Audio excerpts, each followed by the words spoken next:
breaking news পুৱতি নিশা ভয়ংকৰ ভূমিস্খলনৰ ঘটনা সংঘটিত হৈছে আৰু ভয়ংকৰ ভূমিস্খলনৰ পাছতেই ত্ৰিশুল নৈত বাগৰি পৰিছে যাত্ৰীবাহী বাছ আৰু বৰ্তমান মুহূৰ্ততে হাহাকাৰ পৰিস্থিতিৰ সৃষ্টি হোৱা পৰিলক্ষিত হৈছে এতিয়াও সন্ধানহীন হৈ আছে 63 গৰাকীকৈ যাত্ৰী এটা ডাঙৰ খবৰ মুহূৰ্তত জনাৰ চেষ্টা কৰিছো বিগ ব্ৰেকিং নিউজ পুৱতি নিশা ভয়ংকৰ ভূমিস্খলনৰ ঘটনা সংঘটিত হৈছে আৰু ভয়ংকৰ ভূমিস্খলনৰ পাছতেই ত্ৰিশুল নৈত বাগৰি পৰিছে দুখনকৈ যাত্ৰীবাহী বাছ পুনৰবাৰ উল্লেখ কৰিব বিচাৰিছো ভূমিস্খলনৰ পাছতেই নৈত বাগৰিছে দুখনকৈ যাত্ৰীবাহী বাছ ভয়ংকৰ ভূমিস্খলনত মুহূৰ্ততে নিৰুদ্দেশ হৈছে 63 গৰাকীকৈ যাত্ৰী পুৱতি নিশা 3:30 বজাত মদন আশ্ৰিত ঘাইপথত এই ভয়ংকৰ ঘটনা সংঘটিত হৈছে এই ঘটনাৰ পাছতে নেপালত তৎপৰ হৈ পৰিছে প্ৰশাসন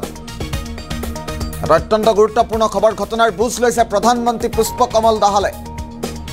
সুবুৰীয়া ৰাষ্ট্ৰ নেপালত ভয়ংকৰ ভূমিস্খলনৰ ঘটনা সংঘটিত হৈছে গৈ থকা অৱস্থাতে ভূমিস্খলন হৈ যাত্ৰীবাহী বাছ এবাৰ নদীত বাগৰি পৰিছে দুখনকৈ যাত্ৰীবাহী বাছ একেলগে নদীত বাগৰি পৰিছে আৰু ভূমিস্খলনৰ পাছতে নদীত বাগৰি পৰিছে দুখনকৈ যাত্ৰীবাহী বাছ পুনৰবাৰ উল্লেখ কৰাৰ চেষ্টা কৰিছো ভয়ংকৰ ভূমিস্খলনত 63 গৰাকীকৈ যাত্ৰী এতিয়া পৰ্যন্ত নিৰুদ্দেশ হৈ আছে দৃশ্যাংশ আহি পৰিছে আমি পুনে এক্সক্লুসিভ দৃশ্যাংশ দেখুৱাৰ চেষ্টা কৰিম বৰ্তমান মুহূৰ্তত এক হাহাকাৰ পৰিৱেশৰ সৃষ্টি হোৱা পৰিলক্ষিত হৈছে নেপালত সংঘটিত হৈছে এই ঘটনা সুবুৰীয়া ৰাষ্ট্ৰ নেপালত ইতিমধ্যে ভয়ংকৰ ভূমিস্খলনৰ ঘটনা সংঘটিত হৈছে আৰু ঘটনাৰ বুজ লৈছে সমগ্ৰ বিষয়টো যেহেতু স্পৰ্শকাতৰ ঘটনাৰ বুজ লৈছে নেপালৰ প্ৰধানমন্ত্ৰী পুষ্পকমল দাহালে নিশাৰ ভাগৰ দৃশ্যাংশ দেখুৱাইছো দিনৰ সমান্তৰালভাৱে আজি পুৱতি নিশা ভয়ংকৰ ঘটনা সংঘটিত হৈছে পুৱতি নিশা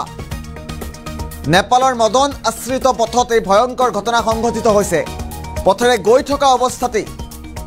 দুখনকৈ যাত্ৰীবাহী বাছ ত্ৰিশুল নৈত বাগৰি পৰিছে আৰু এতিয়া সন্ধানহীন হৈ আছে 63 গৰাকীকৈ যাত্ৰী দুইখন বাছ মিলাই 63 গৰাকীকৈ যাত্ৰী আছিল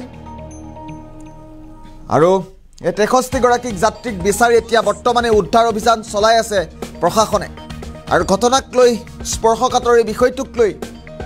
উদ্বেগ প্ৰকাশ কৰিছে নেপালৰ প্ৰধানমন্ত্ৰী পুষ্পকমল দাহালে পুৱতি নিশা 3:30 বজাত এই ভয়ংকৰ ঘটনা সংঘটিত হৈছে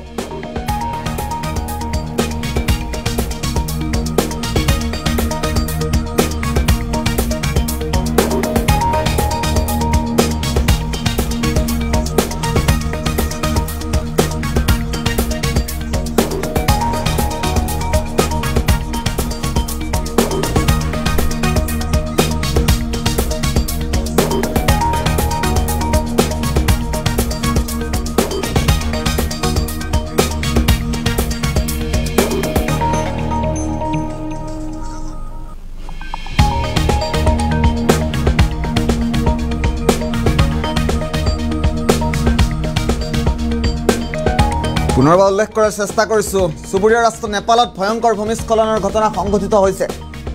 আৰু ভয়ংকৰ ভূমিস্খলনত দুখনকৈ যাত্ৰীবাহী বাছ নদীত বাগৰি পৰিছে আৰু 63 গৰাকীকৈ যাত্ৰী বৰ্তমান মুহূৰ্তলৈকে সন্ধানহীন হৈ থকাৰ খবৰ আহিছে আৰু পুৱতি নিশা 3:30 বজাত এই ভয়ংকৰ ভূমিস্খলনৰ ঘটনা সংঘটিত হৈছে ৰাজপথৰে গৈ থাকোঁতেই দুখনকৈ যাত্ৰীবাহী বাছ ত্ৰিশুল নৈত বাগৰি পৰিছে